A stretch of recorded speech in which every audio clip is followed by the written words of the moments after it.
Bonjour à tous et bienvenue sur Simo Sons. Avec nous, vous allez apprendre à mieux gérer vos finances personnelles.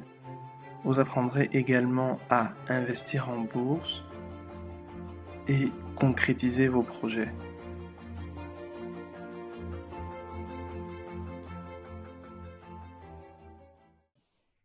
Bonjour à tous et merci d'être venus aussi nombreux à ce webinaire Débuter en bourse. Je vous remercie d'avoir pris le temps en ces temps difficiles de vous connecter, de vous inscrire. C'est extrêmement gratifiant car nous sommes actuellement plus de 100 et ça démontre tout l'intérêt qu'il y a pour ce sujet. Alors, sans plus tarder, nous allons entrer dans le vif du sujet. Donc, je parlerai d'abord de moi. Donc, je m'appelle Yann Simo. J'ai fait l'EDEC Business School à Nice en France. J'ai étudié, donc j'ai fait un master en Financial Econometrics, donc en finance de marché spécifiquement.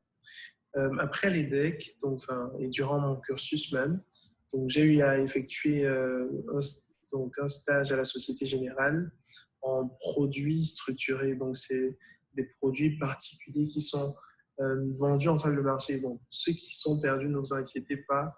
Je pense que d'ici la fin de ce webinaire, vous serez plus ou moins fixé sur ce que c'est. Donc, j'ai fait un stage à la Société Générale en France, à la Défense. Puis j'ai continué, donc j'ai travaillé à la BNP Paribas, donc j'ai décidé de voir autre chose en banque d'affaires à la BNP Paribas. J'étais sur le desk des émissions obligataires, pour ceux qui ont déjà entendu parler d'emprunts obligataires, par exemple. Après la BNP Paribas, donc je suis à Paris, je suis allé à Londres, où j'ai été en trading, mais trading de devises d'Amérique latine, telles que le réal brésilien, le peso argentin, et aussi en vente de matières premières. Et après cette expérience, donc je devrais commencer dans quelques jours à Bank of America Merrill Lynch, où justement, je commencerai à Londres, puis à Paris. Donc voilà pour mon parcours et mon expérience professionnelle. En parallèle de ça, je me définirais comme quelqu'un qui est très passionné par le basketball. Donc, je suis vraiment très fan de basketball. Mon équipe préférée, c'est les Dallas Mavericks. En dehors de ça, je dirais que je lis beaucoup. Donc, je suis vraiment très intéressé par tout type de lecture qui trotte. J'aime beaucoup les livres financiers. C'est un peu un cliché de le dire, mais je pense que je suis vraiment passionné. Ma passion par la finance a pris le dessus quelque peu. Aussi, je suis fan de jeux vidéo, donc je suis un geek entre guillemets. Donc j'aime beaucoup les jeux vidéo et voilà, c'est une façon pour moi de prendre du temps pour moi et de me focaliser sur autre chose. Alors, maintenant passons au plan. Donc, ce que je vous propose, c'est de tout d'abord présenter la structure Simo Sons, puis parler de la bourse, qu'est-ce que c'est concrètement, ce qu'on peut acheter en bourse, comment passer un ordre, et aussi vous aider à définir quel est votre profil d'investisseur. Est-ce que vous êtes plutôt un investisseur actif ou passif, avant de terminer par les services que nous proposons à Simo Sons. Donc, tout d'abord, je vous propose une approche de présentation de services, mais qui ira de situation, je dirais, donc de finances personnelles à l'investissement. Le but premier de Simo Sons, c'est de permettre à chacun de pouvoir se développer, de développer même, je dirais, son caractère financier, c'est-à-dire apprendre à mieux gérer ses finances pour pouvoir en fait délivrer de la valeur pour soi. Nous pensons que c'est vraiment là où se trouve, comme on dit souvent, l'argent, c'est le nerf de la guerre. Donc, si vous apprenez à bien gérer votre argent, vous gagnez la bataille. Donc, la première chose que vous devez prendre en considération, c'est les revenus. Il faudrait que vous puissiez trouver des moyens d'augmenter vos revenus. Parce que aller vers une sorte de liberté, c'est d'abord et toujours avoir plus d'argent que vous n'en avez déjà. Euh, En dehors des revenus, d'un autre côté, parce qu'il y a deux façons d'augmenter son patrimoine, soit d'augmenter ses revenus, soit de diminuer ses dépenses. Après, donc d'un autre côté, en dehors de la diminution des dépenses, donc pour ceux qui arrivent donc finalement à gagner plus qu'ils ne dépensent, ils se retrouvent avec une épargne. Mais qu'est-ce qu'ils font de cette épargne? Si vous vous retrouvez dans un cas où l'épargne, en réalité, n'est pas utilisée, vous êtes en train de commettre une grave erreur parce que si votre argent reste sur votre compte bancaire, en réalité, vous perdez de la valeur, donc vous perdez de l'argent. Je vais vous expliquer tout de suite pourquoi avec un exemple qui certainement vous parlera. Prenons l'exemple de ce poisson bien connu des Camerounais, notamment le maquereau. Moi, je me rappelle, quand j'étais un peu plus jeune, en 2008, j'allais avec ma grand-mère au marché et on achetait parfois des kilos de maquereau. Voilà une courbe, enfin un graphique qui montre l'évolution du prix du maquereau. Vous constaterez là que le prix du maquereau donc, était à 550 francs CFA en 2008, est monté à 1100 francs CFA en 2011 et 1350 francs CFA en 2020.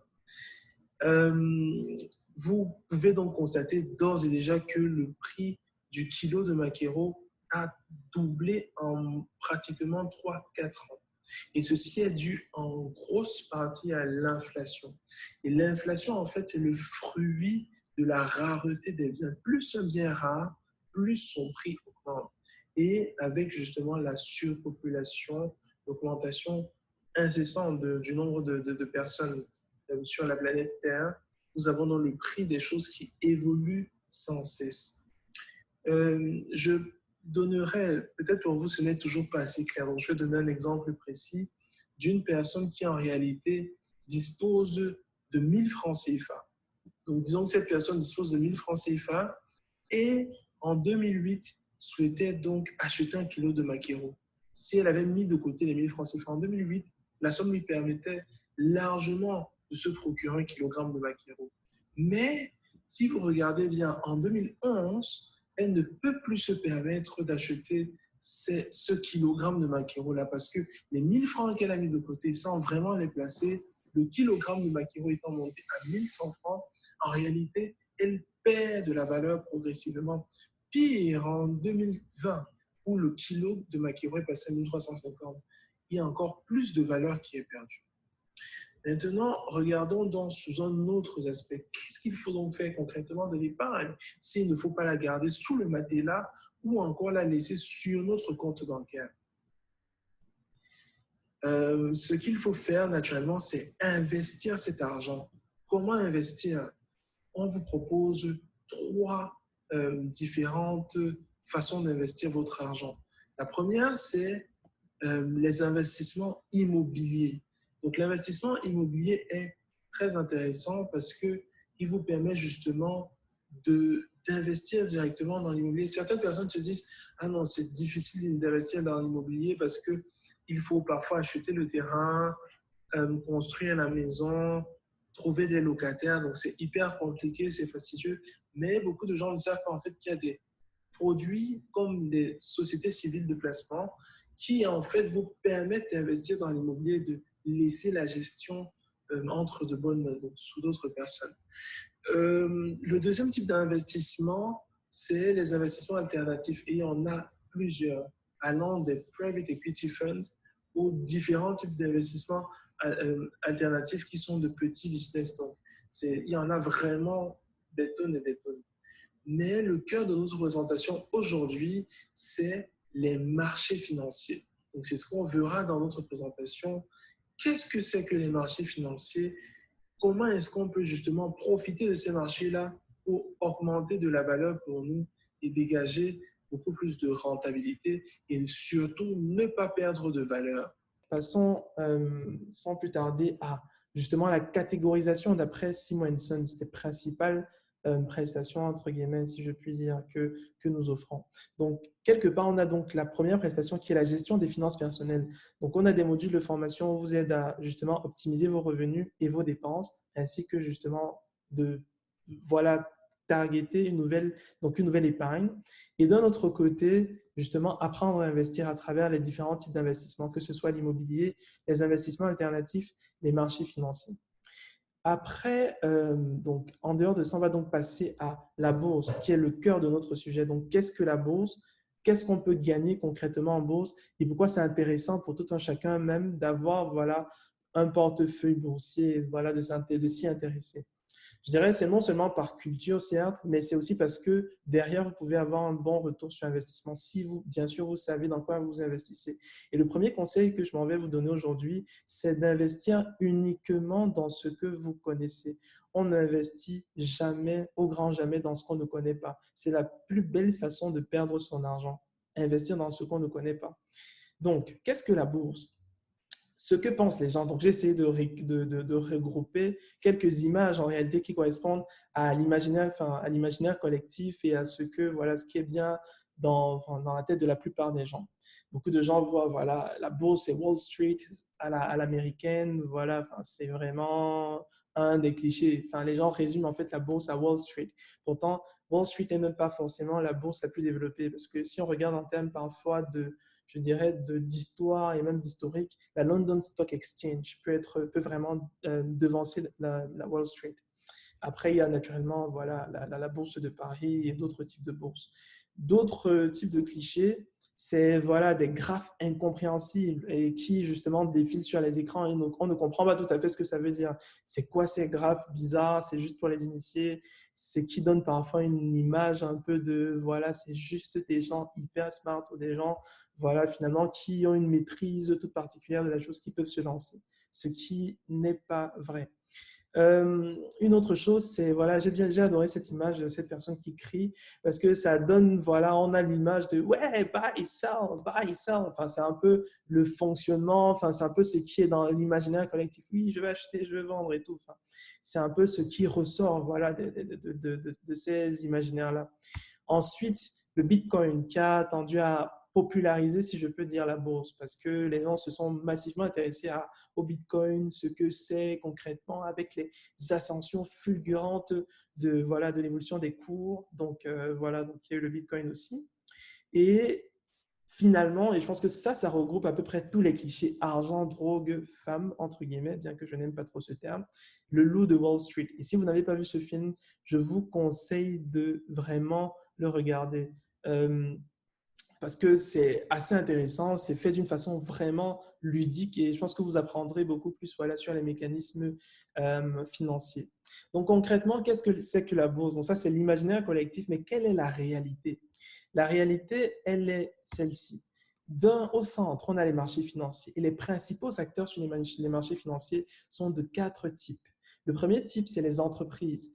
Les entreprises telles que Coca-Cola, Total, Guinness, tout type d'entreprise qui généralement est coté a tendance à aller chercher en fait de l'argent sur les marchés boursiers, les marchés financiers. Parce que la base de la bourse, c'est en fait la recherche d'argent. Donc, c'est aller s'endetter pour en fait lancer des projets, pour par exemple construire. Je prendrai l'exemple de, je ne sais pas moi, Total qui veut lancer un grand projet d'exploitation de puits de pétrole au Cameroun ou même au Gabon. L'entreprise, pardon, donc elle va aller sur les marchés chercher de l'argent pour en fait lancer ce projet d'investissement-là. Donc une entreprise comme Total ou même un projet encore plus récent comme le barrage de Nachingel au Cameroun lancé par EDF où EDF est l'un des principaux concessionnaires. En dehors voilà, des entreprises qui sont présentes justement pour aller rechercher de l'argent sur les marchés financiers, on a les pays qui eux aussi, je pense que vous avez au moins une fois dans vos vies entendu le terme emprunt obligataire. L'État camerounais est très endetté. Donc, les pays vont très souvent sur les marchés financiers pour en fait s'endetter, donc prendre de l'argent. Mais qu'est-ce qu'ils font concrètement? C'est pour investir dans les dépenses publiques. Donc, ils vont chercher de l'argent et investir dans les dépenses publiques. Ce qu'on entend par dépenses publiques, c'est les hôpitaux, donc construire les hôpitaux, construire les routes, construire les stades publics. Donc, c'est vraiment ce que les pays font. Donc, ils vont chercher parce qu'il faut savoir que l'assiette fiscale, donc la recette, ce que gagne l'État, n'est vraiment pas suffisant pour couvrir la plupart des dépenses publiques. Et ce n'est pas une question de développement ou pas. D'ailleurs, le pays le plus endetté, c'est bien les États-Unis, qui constituent aujourd'hui la puissance, l'une des premières puissances mondiales. Donc, en dehors des pays, on a les banques. Donc, je pense que ça vous gêne un peu. Donc, les banques, on a donc de grosses banques. On a les géants américains comme JP Morgan, Goldman Sachs, Morgan Stanley, qui sont de grosses banques en fait, qui servent d'intermédiaires entre les entreprises et les pays et les marchés financiers. Parce qu'il faut savoir qu'une entreprise ne peut pas aller directement sur les marchés financiers pour chercher de l'argent. Donc, elle doit passer par un intermédiaire qui est une banque. À côté, on a après les banques, on a les investisseurs comme Fidelity, BlackRock, Berkshire Hathaway. Ça, ce sont les entreprises qui justement prêtent de l'argent aux entreprises justement qui ont des projets d'investissement.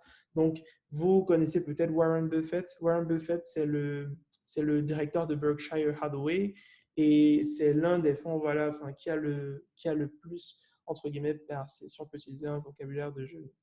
Donc, après vous avoir donné cette image pour que vous compreniez ce que représentent les marchés financiers, donc concrètement, c'est une source où les entreprises vont chercher de l'argent pour financer leurs projets. Après, ce n'est pas que ça, mais l'idée première des marchés financiers, c'est vraiment cette idée-là.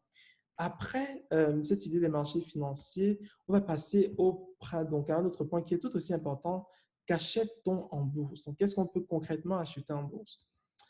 On peut acheter, donc d'un côté, on va distinguer trois types de marchés. Donc, on va parler tout d'abord des marchés boursiers. Donc, dans les marchés financiers, on a les marchés boursiers.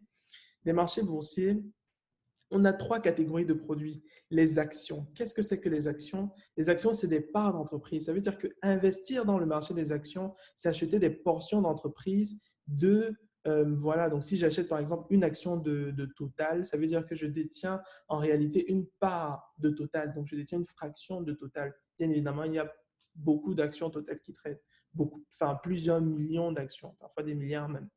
Donc, les obligations, quant à elles, ce sont en fait des créances c'est des créances en fait sur des entités. Qu'est-ce que ça veut dire concrètement? Une entreprise comme Coca-Cola, justement, qui va sur les marchés financiers chercher de la dette, va en fait aller voir plusieurs investisseurs et dire, OK, j'aimerais que vous me prêtiez de l'argent. Ces investisseurs vont prêter chacun à leur tour.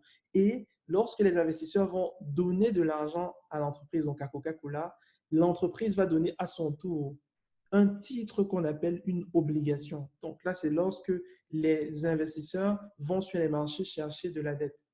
Et on a les produits dérivés. Les produits dérivés sont assez intéressants parce qu'ils permettent vraiment de dynamiser le rendement. Ça, c'est pour ceux qui sont, enfin, on va en parler, mais c'est pour ceux qui sont plus ou moins sur un niveau, je dirais, voilà, intermédiaire et avancé pour commencer à s'intéresser aux produits dérivés. Après les marchés boursiers, il y a le marché des devises, qui est le marché le plus important en termes de masse monétaire. Donc, c'est le marché sur lequel il y a le plus de transactions. Il faut savoir qu'il est ouvert quasiment 24 heures sur 24, 7 jours sur 7.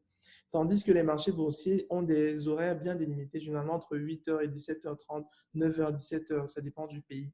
Donc, le marché des devises, quant à lui, c'est donc un marché où on peut traiter les principales monnaies. Donc, vous pouvez acheter de l'euro, acheter du dollar, acheter du yen. Donc, généralement, il faut savoir, par exemple, pourquoi est-ce qu'on achèterait des devises? Tout simplement parce que les devises sont parfois gages de stabilité.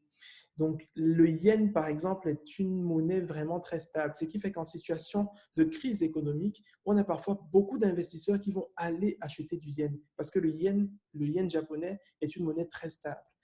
Donc, le troisième type de marché, c'est le marché des matières premières. Et oui, vous pouvez investir dans les matières premières en passant par les marchés financiers à travers des contrats qu'on appelle des futures. Donc, vous avez trois types de matières premières qui se traitent sur les marchés. Tout d'abord, les matières premières agricoles comme le café, le cacao, le coton. Mais ça a longtemps posé même parfois des problèmes éthiques. Est-ce qu'il est juste que ce soit les marchés qui fixent les prix des produits agricoles? On pourra en débattre en privé si vous voulez après.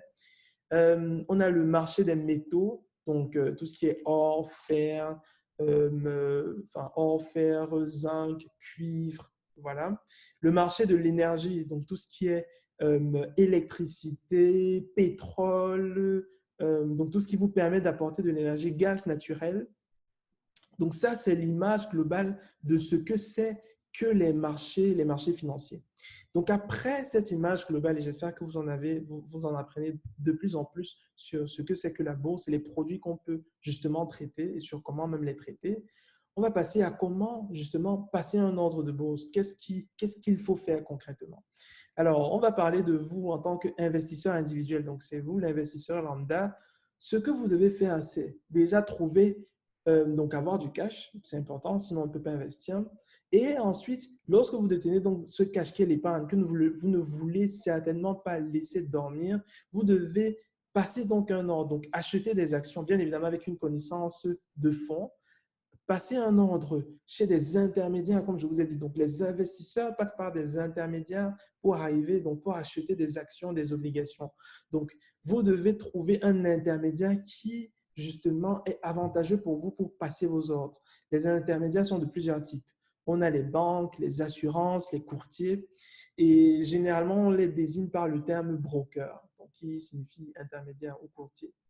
Donc, ces intermédiaires-là vous permettent donc d'accéder au marché et ce, voilà, dépendamment de votre situation et ce, parfois avec des coûts variables. Donc, ça dépend. Donc, le choix de l'intermédiaire est un choix crucial. Donc, il faudrait essayer de regarder qu'est-ce qui vous revient le moins cher, quel est le service de meilleure qualité, quelle est la fiscalité avantageuse. C'est aussi l'une des formations que Simonson propose. Donc, c'est dans l'un des modules de formation. Donc, comment bien choisir son courtier pour passer les ordres. Donc, l'investisseur va donc passer par l'intermédiaire et placer ce cash-là sur les marchés. Donc, l'intermédiaire va recevoir le cash de l'investisseur et va à son tour acheter des titres sur les marchés.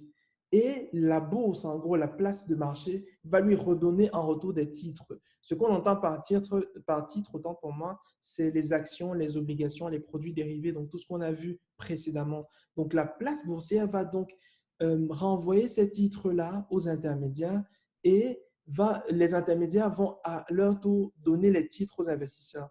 Donc, l'investisseur, je reprends le schéma, doit passer par les intermédiaires pour acheter des actions et les places de marché vont à leur tour donc donner les titres. Donc, vous placez, vous, en tant qu'investisseur, le schéma que vous voyez, c'est que vous donnez de l'argent et vous recevez en retour des titres.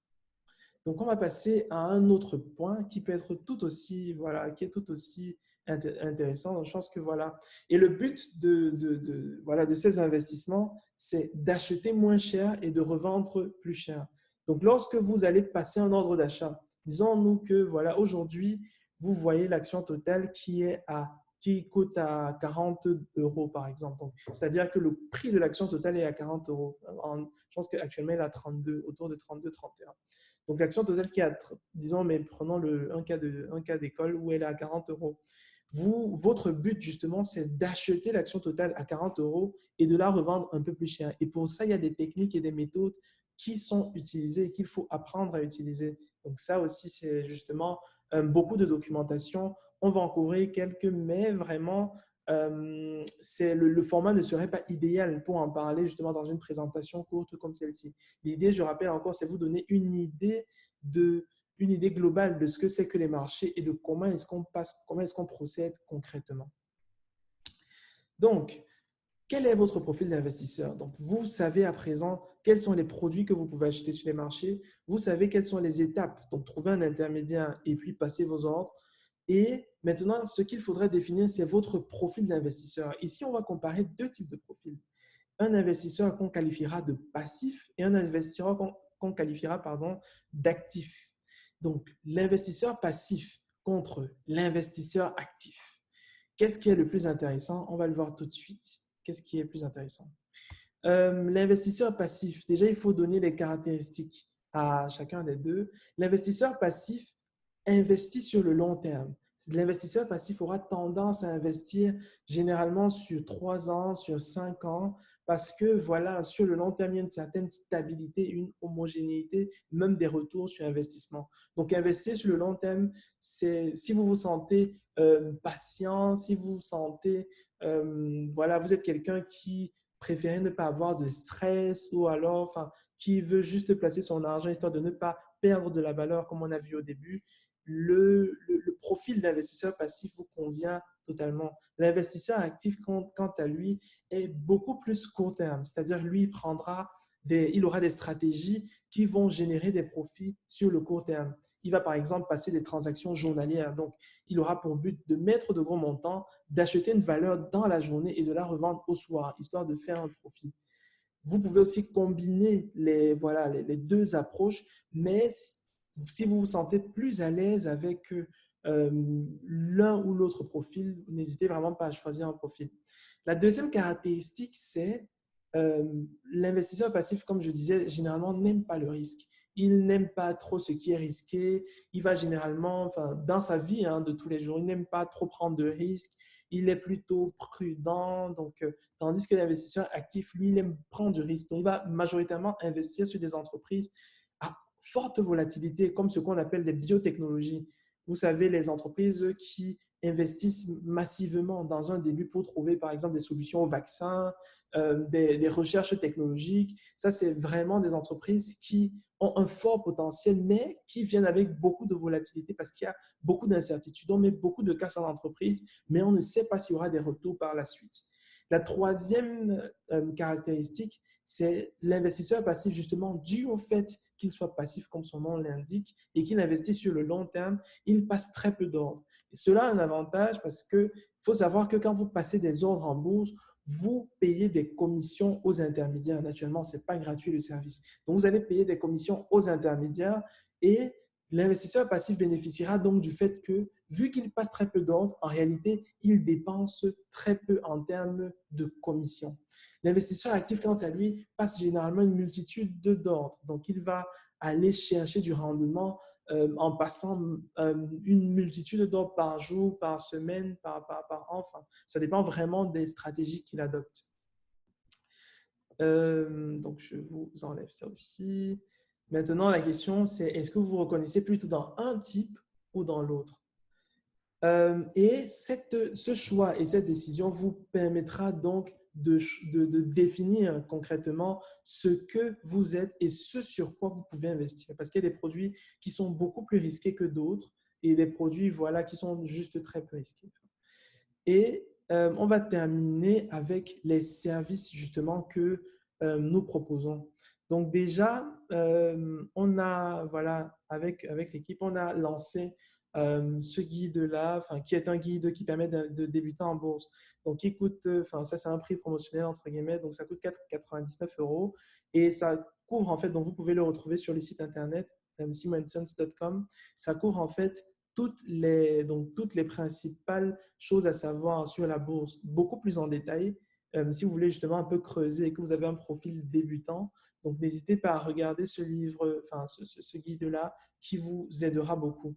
D'un autre côté, je vais vous reparler des services que nous proposons. Le premier service, c'est donc d'apprendre à mieux gérer ses finances personnelles, donc pour gagner plus de revenus et diminuer vos dépenses, comme je le disais. Deuxième type de service, c'est investir votre argent sur les marchés boursiers. Sur les sites internet également, vous allez voir qu'il y a plusieurs types de formations qui sont proposées, dépendamment de votre niveau. Si jamais vous souhaitez discuter directement avec moi pour savoir à peu près à quel niveau vous vous situez, il y a des évaluations gratuites qui sont faites ou alors vous pouvez tout simplement me contacter. Donc, je vais mettre mon contact à la fin, donc à la dernière slide. Et le troisième type de service que nous proposons, c'est vraiment vous accompagner sur vos projets. Hormis ma passion pour la finance, je suis vraiment intéressé par la voie entrepreneuriale. Et je pense vraiment que l'entrepreneuriat, c'est ce qui va vraiment nous aider, pas seulement au Cameroun, en Afrique de façon générale, mais c'est vraiment là où on s'épanouit pleinement. Lancer sa propre affaire, son propre business, la voir grandir petit à petit. Je sais que beaucoup d'entre vous, parce que j'ai reçu beaucoup de messages de personnes, parfois ont des idées, parfois ont des projets et juste se disent « Ah non, c'est trop long, c'est trop coûteux, c'est trop compliqué. Est-ce que je peux même vraiment le faire ?»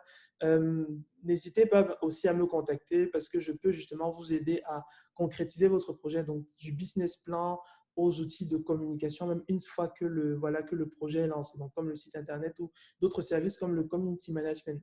Et une des choses justement qu'il faut souligner pour ce point-ci, c'est de dire que voilà, si vous souhaitez discuter de votre projet, voir s'il y a une viabilité, déjà prendre contact rapidement et je dis bien gratuitement, enfin, n'hésitez vraiment pas à me contacter. Donc là, ça sera donc la phase de questions-réponses. Et là, je vous ai laissé donc l'adresse de l'accueil info@simonsons.com. Là, c'est le lien du site internet. Là, c'est mon numéro de téléphone personnel et mon adresse mail, c'est juste donc vous remplacez à la place d'info, vous mettez juste Yann. Donc c'est ya2n @simonsons.com. Donc, ça sera tout pour cette présentation.